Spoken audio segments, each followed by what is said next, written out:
Continuamos con el tercer módulo del curso PARES, preparación para el aumento de la respuesta del equipo de salud. En esta unidad veremos las pautas para la sedación y la analgesia en el paciente que recibe ventilación mecánica. Los objetivos de esta unidad son conocer los lineamientos básicos de la sedación, la analgesia y el bloqueo neuromuscular en pacientes pediátricos con COVID-19 que requieren ventilación mecánica invasiva. Capacitarse en la aplicación de escalas de evaluación de la sedación, la analgesia y el síndrome de abstinencia en pacientes que reciben ventilación invasiva. Aprender sobre probables interacciones medicamentosas, conocer las dosis, vías de administración e indicaciones de las drogas de uso habitual. Podrá consultar más detalles sobre el tema en las recomendaciones de sedación, analgesia y bloqueo neuromuscular en pacientes pediátricos que elaboró la sección pediátrica del Comité de Sedación, Delirio y Analgesia de la Sociedad Argentina de Terapia Intensiva. De acuerdo con las recomendaciones citadas, se debe usar secuencia de intubación rápida para la intubación orotraqueal, prevenir y tratar el dolor en pacientes con ventilación mecánica invasiva, dado que una analgesia óptima se asocia a menos requerimientos de sedantes y menor riesgo de delirio. Proveer la sedación necesaria para cada situación clínica, teniendo en cuenta el uso de medidas no farmacológicas. Usar bloqueo neuromuscular durante las primeras 48 horas de cuadros clínicos graves con hipoxemia profunda para favorecer la sincronía con la ventilación mecánica. Prevenir el delirium a través de la detección precoz y el uso de medidas no farmacológicas. Prevenir el síndrome de abstinencia, reduciendo las dosis y los periodos de infusión. Para ello, debe guiarse con el paquete de medidas ABCDEF, que consiste en A. La evaluación regular del dolor y esquema terapéutico adecuado. B. Acortar el periodo de infusión de bloqueantes neuromusculares, realizar vacaciones de sedación y pruebas de ventilación espontánea. C. Evaluar la pseudoanalgesia regularmente y ajustarla a las necesidades de ventilación. D. La detección precoz del delirium con escalas. Prevenirlo eliminando las drogas favorecedoras y usando estrategias no farmacológicas. E. Terapia física ajustada a la carga de trabajo y precauciones epidemiológicas. Usar terapia pasiva durante la infusión de bloqueantes neuromusculares. F. Orientar a los pacientes y a la familia regularmente. Usar dispositivos para favorecer el contacto visual del paciente con la familia, a pesar del aislamiento y la carga de trabajo del personal de salud. ¿Cómo evaluamos el dolor? En pacientes que están comunicativos, pueden usarse escalas visuales como la de Wong-Baker, que se ofrece al paciente para que marque la expresión que mejor represente su estado en el momento de la evaluación. En esta escala, 0 es ausencia de dolor y 10 es el peor dolor que alguna vez haya sentido. Si el paciente no puede comunicarse, se usan escalas como FLAC y Comfort. La primera recibe el nombre de las áreas evaluadas: cara, piernas, actividad, llanto y consuelo.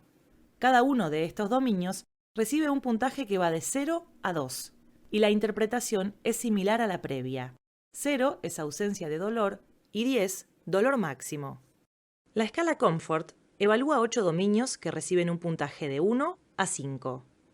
Se usa en pacientes intubados, donde se evalúa la respuesta respiratoria, y con ventilación espontánea, donde se evalúa el llanto. Los puntajes van desde 8 hasta 40, indicando los más altos, agitación y presencia de dolor, y los más bajos, ausencia de ambos.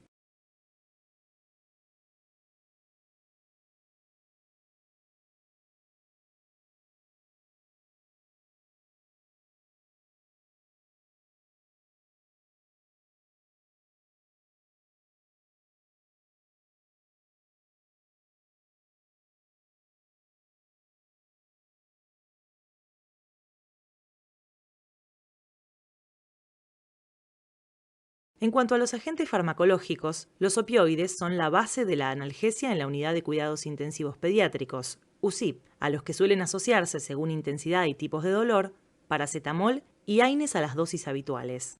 No se recomienda usar morfina en pacientes con inestabilidad hemodinámica por su efecto vasodilatador. La ketamina generalmente se reserva para procedimientos rápidos, en los cuales se administra una única dosis, como es el caso de la secuencia de intubación rápida.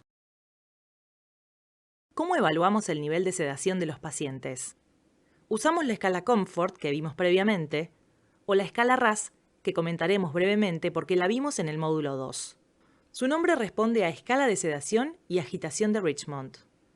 Como esta escala evalúa sedación y agitación, el nivel basal está en el medio, al que le corresponde un puntaje de 0, y se relaciona con un paciente alerta y calmado. Hacia arriba se encuentran grados crecientes de agitación, que se evalúan con puntajes positivos, y hacia abajo, de sedación, que reciben valores negativos. El objetivo para las primeras horas posteriores a la intubación es un nivel -3 a -5, que se irá superficializando en el transcurso de la enfermedad del paciente, acompañando su recuperación clínica. Siempre recuerde que si su unidad cuenta con la posibilidad de hacer mediciones más objetivas, como el índice bispectral BIS, eso será de mucha ayuda, sobre todo en aquellos pacientes que reciben bloqueantes neuromusculares. El objetivo es evitar tanto la sobresedación como la sedación insuficiente, y para eso, ahora veremos los agentes farmacológicos usados con mayor frecuencia. Las drogas sedantes disponibles son las benzodiazepinas, que actualmente siguen siendo las más utilizadas en infusión continua en la UCIP, a pesar de cuestionamientos recientes de su asociación con el delirium, así como la dexmedetomidina y la clomidina. Si bien el uso de propofol está bastante difundido en anestesia, no se recomienda para la sedación continua en pediatría, por lo cual no será abordado en esta unidad.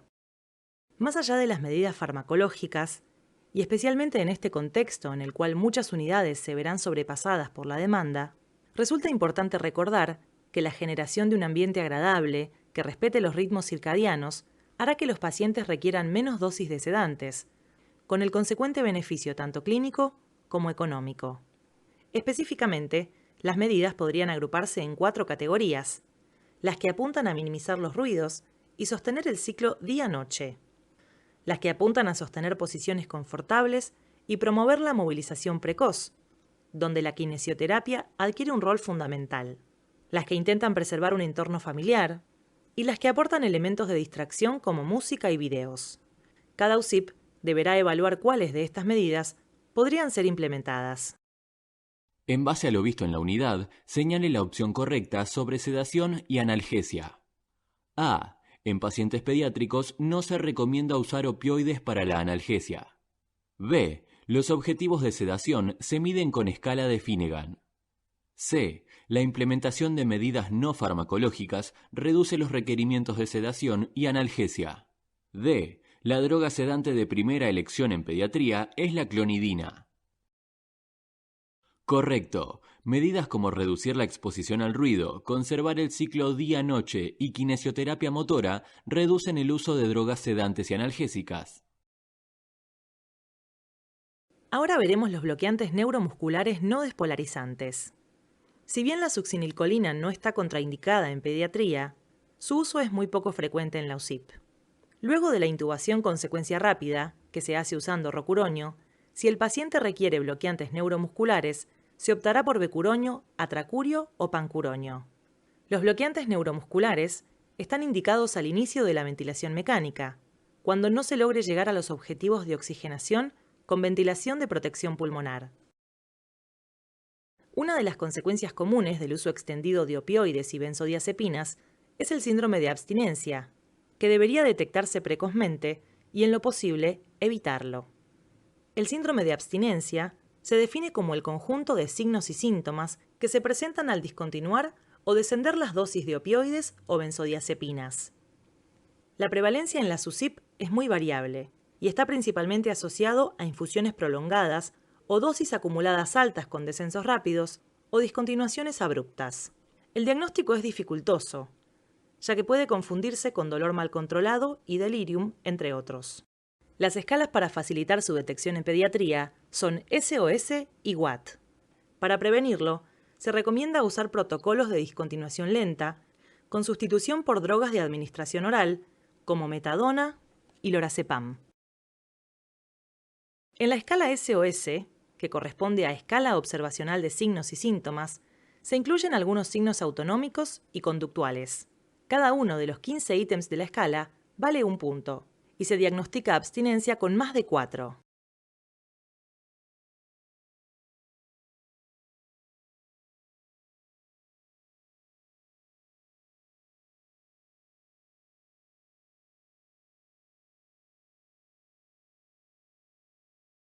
La escala Watt, que corresponde a herramienta de evaluación de abstinencia, presenta puntos similares a la escala previa y se agrupan de acuerdo con el momento en el cual se evalúan: 12 horas previas, antes del examen, durante el examen y luego del examen. Además de lo que se observa durante el examen físico, esta herramienta incluye un relevamiento de manifestaciones previas. En este caso, todos, menos el último punto, también valen 1 y se considera abstinencia cuando el paciente presente 3 puntos o más. En base a lo que vimos, señale la opción correcta. A. En el diagnóstico de síndrome de abstinencia se debe considerar como diferenciales al dolor no controlado y al delirium. B. El síndrome de abstinencia se produce por el uso de bloqueantes neuromusculares. C. La escala SOS se basa en el puntaje del BIS. D. El agente de elección para el bloqueo neuromuscular continuo es el rocuronio.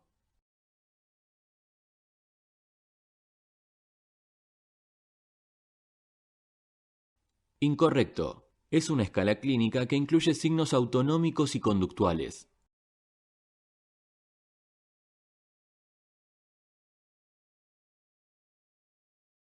Correcto. Dado que comparten muchos elementos clínicos, debe hacerse una evaluación precisa para distinguir entre ambos y facilitar un abordaje más dirigido.